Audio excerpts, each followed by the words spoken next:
성경 봉독하겠습니다. 고린도 전서 11장 26절에서 32절까지 고린도 전서 11장 26절에서 32절까지 같이 봉독하겠습니다. 너희가 이 떡을 먹으며 이 잔을 마실 때마다 주의 죽으심을 그가 오실 때까지 전하는 것이니라. 그러므로 누구든지 주의 떡이나 잔을 합당하지 않게 먹고 마시는 자는 주의 몸과 피에 대하여 죄를 짓는 것이니라. 사람이 자기를 살피고 그 후에야 이 떡을 먹고 이 잔을 마실지니 주의 몸을 분별하지 못하고 먹고 마시는 자는 자기의 죄를 먹고 마시는 것이니라. 그러므로 너희 중에 약한 자와 병든 자가 많고 잠자는 자도 적지 아니하니 우리가 우리를 살폈으면 판단을 받지 아니하려니와 우리가 판단을 받는 것은 주께 징계를 받는 것이니 이는 우리로 세상과 함께 정죄함을 받지 않게 하려 하심이라. 아멘. 바울 사도는 자신을 그리스도를 본받는 자다 이렇게 칭했습니다. 오늘 본문의 그 앞쪽에 보면은 1절에 그렇게 얘기를 하고 있죠. 그리스도를 본받는 자다. 그래서 고린도 교회 교인들에게 너희는 나를 본받는 자가 되라 이렇게 권고를 했습니다. 하나님을 믿는 사람들이 다 그리스도를 본받는 자들이다 이렇게 얘기를 한 것이죠. 그리스도는 인간을 구원하고자 인간의 몸을 입은 하나님이시죠. 그래서 그분이 이 땅에 사신 그 모든 행적들, 그것이 우리가 따라야 할 본이 되는 것입니다. 바울은 그 본을 설명을 할 때 성찬식을 예를 들었습니다. 성찬식을 예를 들었는데, 성찬식은 어떤 하나의 의식으로 지금 이제 전례화 되기는 했죠. 하지만은 그 의식에 담겨 있는 그 의미, 그것은 우리 신앙생활에 가장 핵심되는 요소를 담고 있습니다. 떡과 포도주, 이것은 그리스도의 살과 피를 상징하고 있죠. 즉 그분의 죽음을 상징하는 것입니다. 그래서 이 성찬식은 그분의 죽음이 없이면 우리에게 구원이 있을 수가 없다라는 사실, 이것을 깨닫게 하는 그런 이제 일종의 의식이죠. 그래서 우리가 바울 사도가 성찬식을 통해서 그리스도를 본받는 삶을 살아야 한다라고 이렇게 설명을 한 그 의도에 따를 때 우리가 본받아야 될 것은 바로 그리스도의 죽으심입니다. 그리스도의 죽으심. 이것을 우리가 전제를 하고 오늘 본문의 말씀을 같이 묵상을 해야 되겠습니다. 그래서 우리가 따라야 할 그 그리스도의 죽음, 그것이 가지고 있는 그 구체적인 의미가 뭔가, 우리가 실제 생활 속에 적용할 수 있는 그리스도의 죽음이라고 하는 것, 그것이 어떤 형체를 가지고 있는가, 그것을 우리가 같이 한번 살펴보는 시간을 가졌으면 좋겠습니다. 자, 성찬식에 관해서 오늘 본문은 자세한 설명을 하고 있죠. 이 자세한 설명은 바울 사도가 친히 예수님으로부터 들은 것이다 이렇게 얘기를 했죠. 바울 사도는 예수님의 제자가 아니었죠, 처음에. 그래서 그 성찬식에 직접 참여하지는 못했는데 담메색 도상에서 예수님을 만나고 그 이후에 3년간 아라비아 사막에서 일종의 수행을 했죠. 아마 그 과정에서 예수님을 만나고 다시, 그래서 그 예수님으로부터 구원의 진리에 관해서 충분히 아마 가르침을 받았을 것이라는 생각이 듭니다. 그래서 이 성찬식도 내가 주로부터 직접 들은 것이다 이렇게 얘기해서 이 내용을 고린도 교회 교인들에게 일러 주었거든요. 여기에서 예수님을 통해서 일러주신 이 성찬식의 이 모든 과정, 이 과정이 결국 우리가 구원을 받기 위해서 가장 필수적인 요소, 그것을 우리에게 일러주는 것이다 이렇게 이제 우리는 이해를 하면 되겠습니다. 성찬식에서 우리가 떡을 먹고 포도주를 우리가 이제 마시는데, 이 떡과 포도주를 먹고 마시는 것은 예수님께서 우리 인간의 죄를 대속하시는 것이죠. 대신 죽는 것이죠. 이게 무슨 소리냐면은 이 떡과 포도주라고 하는 것은 이제 살과 피를 사실상 죽이는 것이죠. 그것이 의해서 이제 예를 들면 우리의 구원이 이루어지는 것이고, 우리가 죄를 지으면은 실제로 그와 같은 죽음을 당할 수밖에 없는데, 그와 같은 그 고통의 결말을 하나님께서 긍휼히 여기시고 그것을 하나님께서 대신하셨다. 대신하신 그 흔적이 바로 그 피와 살이다. 그것을 우리가 이 성찬식을 통해서 기념을 해야 한다. 이런 것이죠. 그래서 이것을 기념을 하는 이 과정을 우리가 신앙생활의 중요한 내용으로 삼아야 한다. 이것을 알려주는 것이 성찬식의 중요한 내용이죠. 그래서 26절에 보니까 너희가 이 떡을 먹으며 이 잔을 마실 때마다 주의 죽으심을 그가 오실 때까지 전하는 것. 이게 우리가 신앙생활 중에서 해야 될 일이다. 이렇게 얘기를 하는 것이죠. 오실 때까지 전하는 것이다 라고 했을 때 전한다라고 하는 것, 이제 사실상 표면적으로 얘기하면 전도를 얘기하는 것이죠. 그런데 죽으심을 전한다라고 했을 때 단순히 전도로 바로 이렇게 직결되는 그런 의미로 우리가 이해하기에는 중간에 설명해야 될 부분들이 꽤 많죠. 갑자기 이 낯선 사람을 만나가지고 하나님이 우리를 대신해서 죽으셨다. 바로 이게 받아들이기가 참 어렵죠. 그래서 이때 전한다라고 하는 것은 바로 전도를 직접 가리키기보다는 아마도 우리의 삶 속에서 이와 같은 구원의 진리가 드러나도록 살아갈 때 그것이 다른 사람들에게 전하는 길이 될 것이다. 이렇게 이제 우리가 이해를 할 필요가 있겠습니다. 그래서 그 전한다는 그 말씀이 결국은 우리로 하여금 그리스도의 그 죽으심을 본받아야 한다. 본받아서 이 땅에서 살아가야 한다. 그런 의미로 우리가 이해를 할 필요가 있습니다. 물론 그리스도의 그 죽음을 기억하라. 예수님께서도 내 살과 피를 기념하라, 기억하라 이렇게 얘기를 하지 않았습니까? 문자 그대로 따지자면은 기념하고 기억하는 것은 인지적인 활동에 그치는 것이죠. 그런데 예수님께서도 나를 기억하라, 기념하라 이렇게 말씀을 하신 그것을 성찬식이라고 하는 의식을 통해서 말씀을 하셨거든요. 뭔가 구체적으로 보여주는 게 있어야 된다는 거죠. 기념을 하되 뭔가 구체적으로 드러나는 게 있어야 된다. 이 성찬식을 제정하신 이유가 그거거든요. 실제로 나의 이 죽음의 의미를 너희들은 내가 지금 보여주듯이, 내가 빵을 뜯어서 내 살이 뜯어지는 것을 보여주듯이, 내가 포도주를 너희들에게 따라주면서 내 피를 흘릴 것을 보여주듯이 너희들도 삶 속에서 그리스도의 그 살아왔던 행적들, 내가 가르쳤던 것들, 이런 것들을 보여줘야 된다. 보여줘야 된다. 그게 이 성찬식의 의미이고, 그게 바로 이 성찬식에서 그리스도의 죽음을 기억하는 일이다.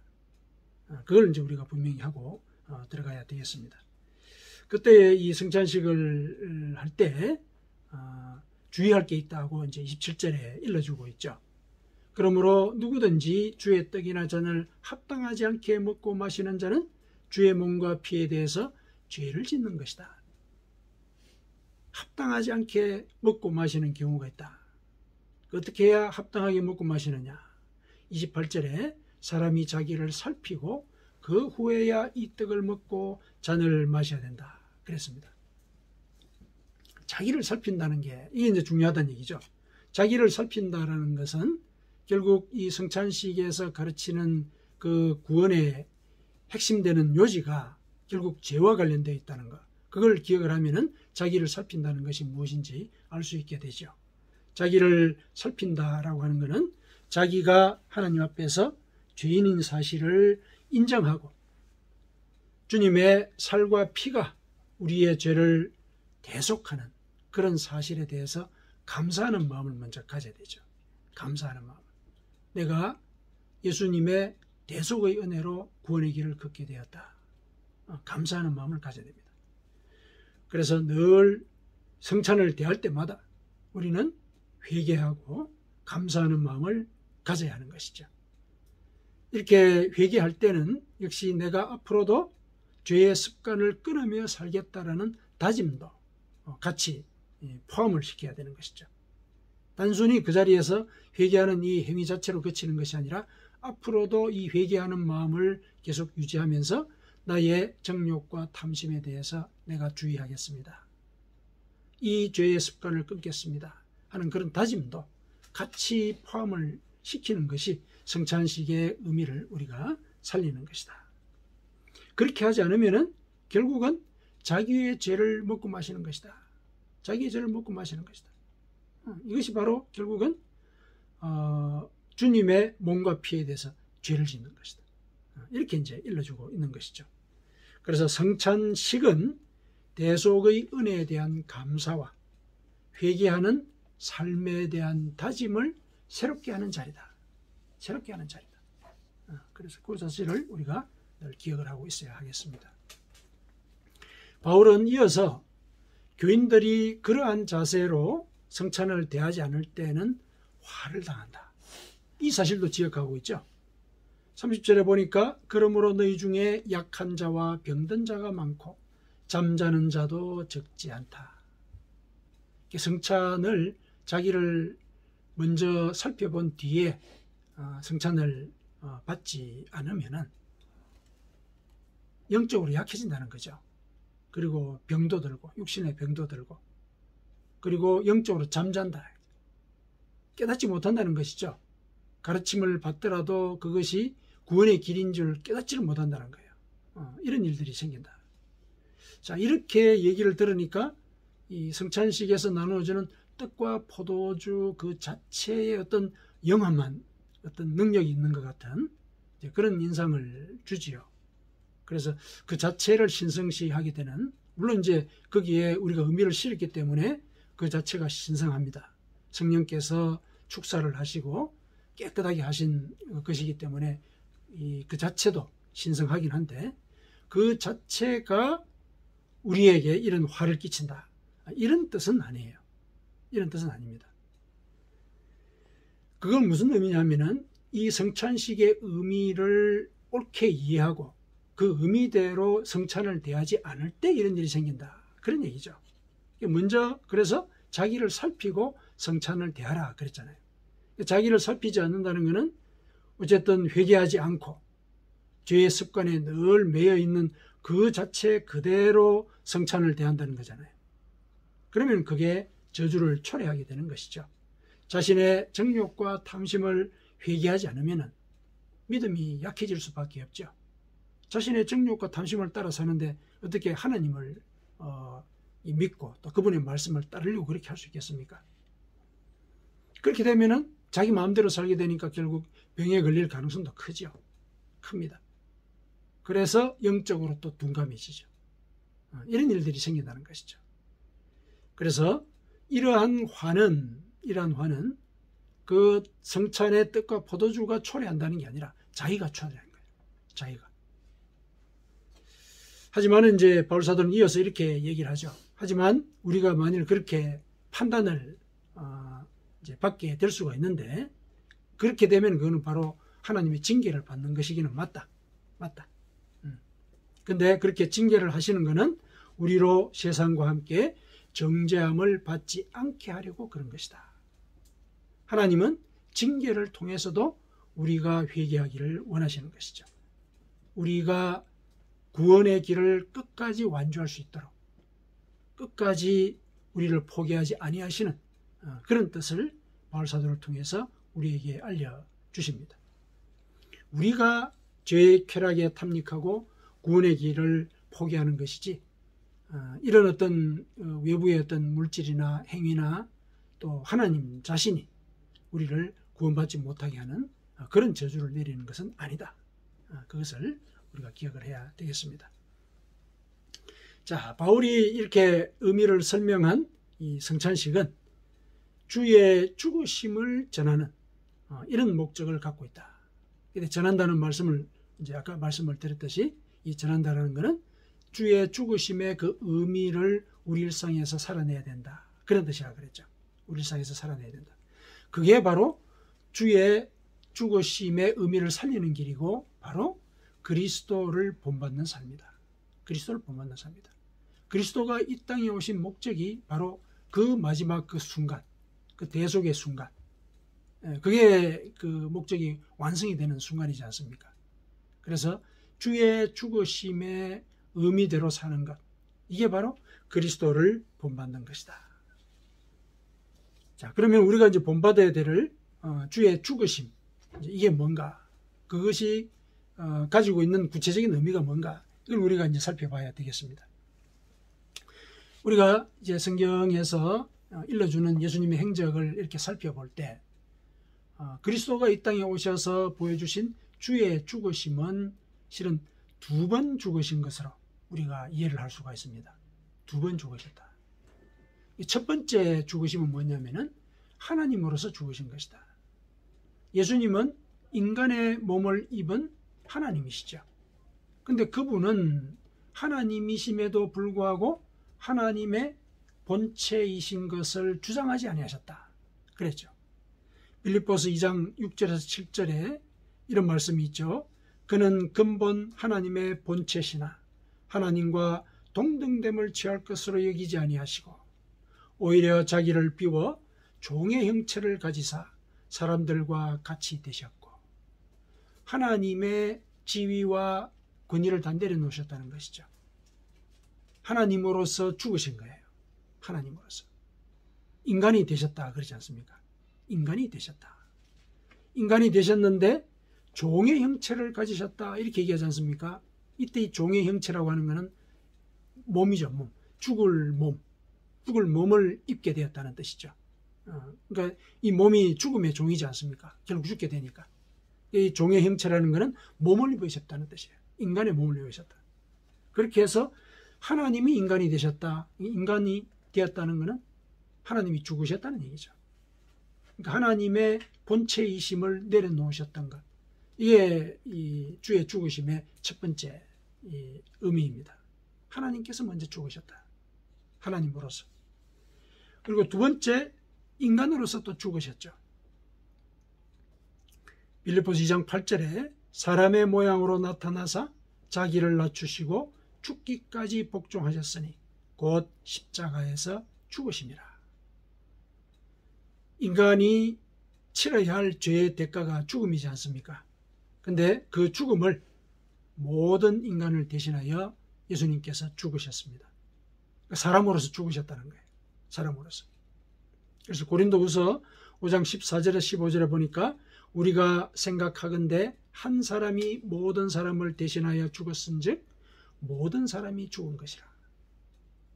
인간으로서 죽으셨고 인간으로서 죽으셨는데 이분이 또 하나님이시기 때문에 결국 그분의 죽으심은 인간의 죽음을 대신한 것이다. 이렇게 바울사도가 설명을 하고 있죠. 그래서 우리는 그분의 죽으심, 이것이 바로 이와 같은 2번의 죽으심을 의미하고 있다는 사실, 이걸 우리가 전제를 할 필요가 있습니다. 그래야 우리가 따라야 할 주의 죽으심의 내용을 구체적으로 파악을 할 수가 있습니다. 자, 그러면은 주님의 그 죽으심, 그것을 본받는 길, 그거는 구체적으로는 먼저 내려놓는 행위와 또 회개, 이 두 가지로 우리가 얘기를 해볼 수가 있습니다. 이것과 관련해서는 예수님께서 친히 하신 말씀에서 그 의미를 같이 연결시켜 볼 수가 있습니다.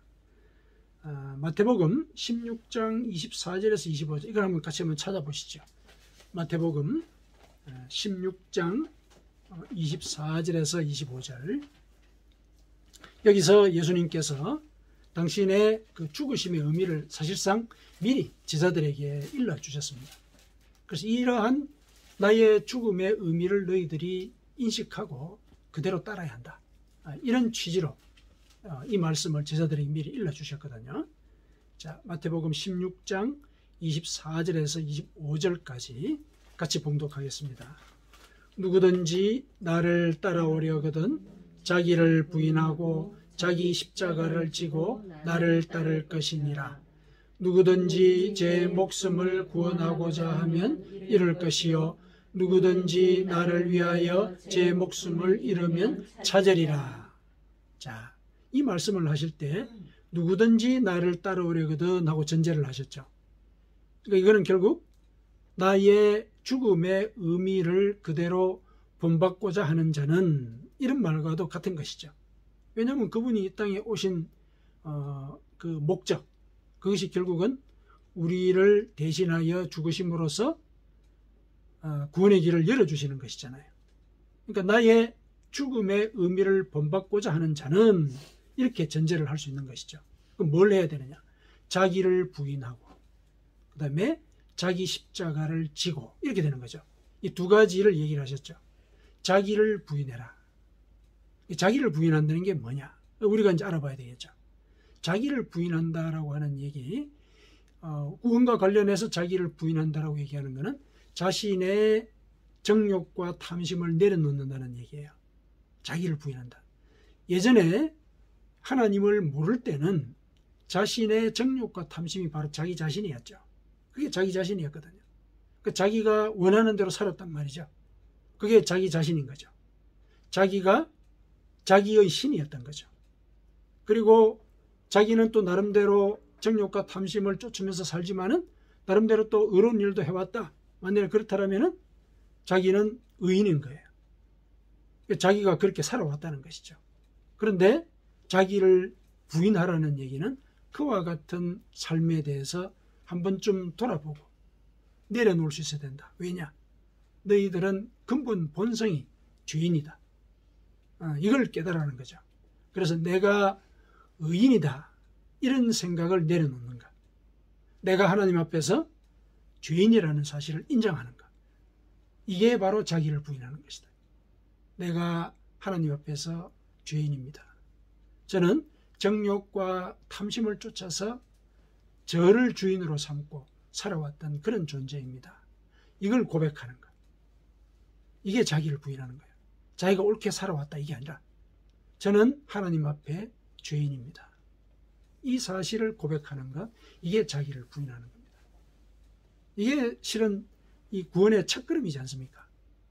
내가 죄인이라는 사실을 인정해야 하나님의 구원의 은혜가 필요하지 않겠습니까? 내가 죄인이 아닌데 누구에게 구원을 의탁을 합니까? 우리가 구원을 의탁한다는 것은, 하나님께 의탁한다는 것은 제가 구원받아야 할 죄인입니다. 이게 전제가 되어 있는 것이죠. 그래서 자기를 부인한다는 것, 나의 나임, 그걸 하나님 앞에 내려놓는 거예요. 하나님께서 하나님이심을 내려놓는 것과 마찬가지로 우리도 나의 나임을 내려놔야 됩니다. 하나님 앞에서 내가 죄인이라는 사실을 고백하는 것, 그게 자기를 부인하는 것이다. 하나님께서 자기를 부인하셨듯이 우리도 우리를 부인할 줄 알아야 된다. 이걸 먼저 예수님께서 전제를 하셨어요. 그 다음에 두 번째가 자기 십자가를 지라 그랬죠. 자기 십자가를 지라. 흔히 자기 십자가를 우리가 많이 이제 알려진 그 내용 혹은 그 해석으로는 자기를 핍박하는 어떤 사건이나 또 사람을 이제 자기 십자가라고 이렇게 해석을 하는 경우가 있는데, 그렇지는 않습니다. 여기서 자기 십자가라고 하는 것은 그 뒤에 이어서 나오는 말씀과 연관을 시켜서 우리가 설명을 하고 그 의미를 찾아봐야 될 것 같아요. 그러니까 마태복음 16장 25절에 보니까 누구든지 제 목숨을 구원하고자 하면 잃을 것이요 누구든지 나를 위하여 제 목숨을 잃으면 찾으리라. 이 말씀이 그 자기를 부인하고 자기 십자가를 지고 따라야 된다는 말씀 뒤에 이어서 나오잖아요. 표면적으로 보면은 맥락을 찾기가 참 어려운데, 그런데 자기 십자가라고 하는 것이 사실은 자기를 죽이는 걸 전제로 하죠. 예수님께서 십자가를 지셨다는 것은 예수님이 죽으셨다는 거죠. 죽으셨다는 거거든요. 그때의 십자가가 죽음을 의미하는 것과 마찬가지로 자기 십자가는 자기가 죽는다는 거예요. 자기가 죽는다. 자기가 죽는다. 그래서 예를 들어서 내가 하나님 앞에서 내가 죄인이라는 사실을 고백하고 난 뒤에 그 이후에 죄의 습관을 우리가 끊기를 마치 십자가를 진 것처럼, 사실은 목숨을 담보한 것처럼 이렇게 끊지 않으면 안 된다. 그걸 일러주는 말씀이에요. 그래서 자기 십자가는 결국 자신의 정욕과 탐심을 죽이겠다는 그런 다짐과 관련이 되어 있는 거예요. 그런 다짐이에요. 그래서 그 25절에 이어서 제 목숨을 구원하고자 하면 이럴 것이다, 이렇게 얘기한 거죠. 이때 제 목숨을 구원하고자 한다라고 얘기하는 것은 결국 자기 임을 부인하지 않는다는 거잖아요. 자기의 정욕과 탐심을 죽이지 못하겠다는 거 아니에요. 그래야 자기 임, 그게 살아있으니까. 그렇게 하면은 잃게 된다. 그러면 멸망한다는 거죠. 자기의 정욕과 탐심, 그것은 육신과 함께 사라지게 되고 결국 남는 것은 없게 된다. 소멸되게 된다. 그렇죠. 그런데 누구든지 나를 위하여 제 목숨을 잃으면, 이때 나를 위하여 제 목숨을 잃는다, 결국 예수님께서 가르치신 그 죄의 습관을 끊으려고 하는 그런 다짐, 목숨을 걸고 그 일을 한다면, 이런 뜻이죠. 그 다짐을 목숨을 걸고 한다면은 너는 영생을 얻게 될 것이다, 그 얘기죠. 그래서 이 자기 십자가라고 하는 것, 이거는 내가 죽여야 될 나의 죄의 습관이다. 이걸 우리가 기억을 할 필요가 있습니다. 실은 우리가 한번 회개의 경험을 하게 되면은 그때의 그 은혜로 우리가 신앙생활을 해 나가는 것은 맞는데, 그때의 그 한 번 혹은 그 한 순간의 그런 경험이 우리 인생 전체를 이끌기에는 실은 우리 인간이 너무 약해요. 왜냐하면 정욕과 탐심이 단 한 번의 회개로 우리가 없어진다. 그럼 얼마나 좋겠어요. 그러지 않거든요. 일상을 살면서 우리는 회개했다고 하더라도 똑같은 죄를 또 저질러요. 끊임없이 우리는 회개를 해야 되는 그런 존재이거든요. 그래서 이와 같은 죄의 습관을 끊고자 할 때 실은 목숨을 거는 그런 자세로, 십자가에 내가 달려 죽는다, 그런 자세로, 그런 마음으로 우리는 죄의 습관을 끊어야 한다. 그 과정을 우리가 살아가는 것이 바로 우리의 인생의 전 과정 속에서 믿음을 지켜가는 길이다. 이렇게 실은 예수님께서 얘기를 하신 것이거든요. 이 두 가지가 주의 죽으심의 의미예요. 내가 죄인이라는 사실, 이거 하나님 앞에 인정하고, 그 다음에 내 이 뼈와 이 살과 피 속에 들어있는 그 죄의 습관, 이거를 내가 쏟아내고 뜯어내는, 그러니까 죽음을 각오하는 그런 다짐으로 내가 이 죄의 습관을 끊어내고자 하는 것, 이것이 십자가의 의미, 그리스도의 죽음의 의미를 우리가 살리는 것이고 그분의 죽으심을 본받는 일이 되는 것이다. 그것을 우리가 기억을 해야 되겠습니다. 이것이 바로 우리가 이 성찬을 대할 때 자기를 살피고 그 후에야 이 떡을 먹고 이 잔을 마시는 그런 행위가 될 것입니다. 서양의 중세 말기에 토마스 아 캠피스라고 하는 이 수도사가 있었는데, 그분이 그리스도를 본받아라는 그 저서를 하나 남겼죠. 거기 제4권에 보면은 성찬에 관한 경건한 권면, 이런 제목하에 성찬에 관한 그의 묵상을 우리에게 들려주고 있습니다. 한번 들어보시죠. 주 나의 하나님께서 이 부족하고 가련한 자를 초대하셔서 주의 지극히 거룩하신 몸에 참여하라고 하시니 그 말씀이 이 죄인의 귀에 너무나 달콤하고 향기롭습니다. 주께서 이렇게 자신을 낮추시고 우리를 극진히 대해 주시며 이렇게 지극한 사랑으로 초대해 주시는 것은 도대체 무엇을 의미하는 것입니까? 스스로에게 또 묻고 하나님께 이렇게 기도를 올립니다. 이거는 주의 죽으심의 섭리를 묵상할 것을 권면하는 것이죠. 역시 이분의 묵상 속에서도 하나님께서 자신을 낮추시고 자신을 낮추시고 이제 이런 점들이 지적이 되고 있죠. 그래서 그의 죽으심이 회개로의 초청이다 하는 사실을 또 이어서 일러줍니다.